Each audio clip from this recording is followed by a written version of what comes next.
Assalamualaikum guys. So, hari ni FY pergi solat Jumaat tadi kan. Solat dekat Masjid Usim Nilai.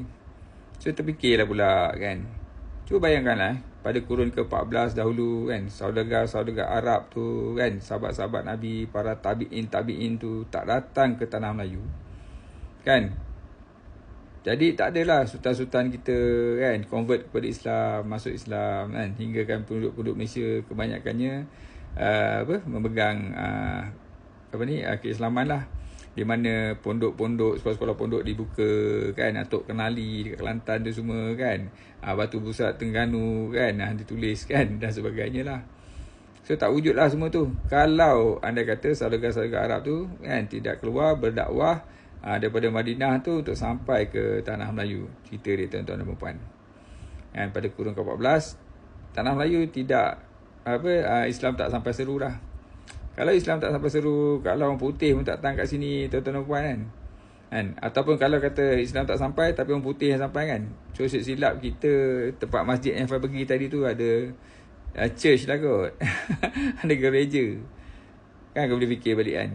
Tapi lah sebab kan Islam sampai ke tanah Melayu menyebabkan kita jadi orang Islam. Tapi betul ke kita jadi orang Islam?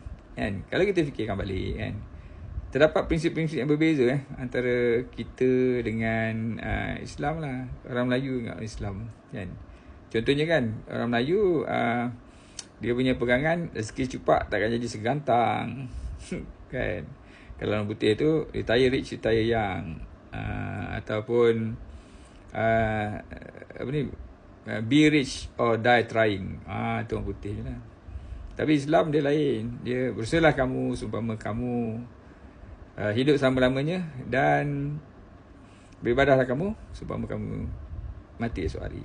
Itu lain tu. Kan? Ataupun orang Melayu pegang pada dan nasib kan, dan nasib kan. Sedangkan Islam dia ada konsep zuhud dan dia ada konsep qanaah. Betul tak? Kan? Lepas tu kalau orang Islam makan berhenti sebelum kenyang. Kalau kita orang Melayu makan kenyang-kenyang lah kot. Dan kalau orang putih tu all you can eat. Benda-benda macam ni lah tuan-tuan puan, yang bercampur aduk dalam diri kita kan.